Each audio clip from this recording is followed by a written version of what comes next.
हनुमान जी की कहानियों में से एक अत्यंत प्रेरणादायक और अद्भुत कथा है संजीवनी बूटी लाने का प्रसंग।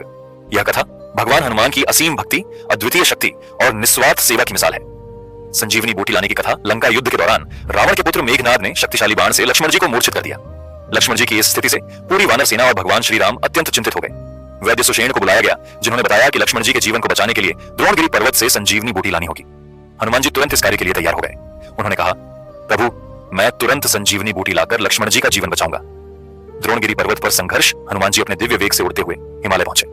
जब वे द्रोणगिरी पर्वत पर पहुंचे तो उन्होंने देखा कि वहां कई औषधियां थीं, लेकिन वे संजीवनी बूटी को पहचान नहीं सके।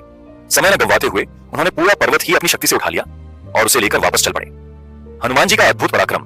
रास्ते में उन्हें राक्षसों ने रोकने की कोशिश की, लेकिन हनुमान जी ने अपनी अपार शक्ति से सभी बाधाओं को पार कर लिया। उनकी गति और शक्ति इतनी अद्भुत थी कि वे सूर्य के उदय से पहले ही वापस लौट आए। हनुमान जी द्रोणगिरी पर्वत लेकर पहुंचे और वैद्य सुषेण ने संजीवनी बूटी से लक्ष्मण जी को जीवित कर दिया।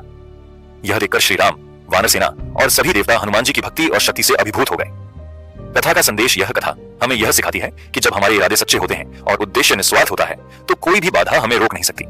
हनुमान जी की भक्ति, सेवा और समर्पण हर किसी के लिए प्रेरणा का स्रोत है। हनुमान जी का यह अद्भुत पराक्रम हमें यह भी सिखाता है कि असंभव कुछ भी नहीं है, यदि आप पूरे विश्वास और साहस के साथ कार्य करें।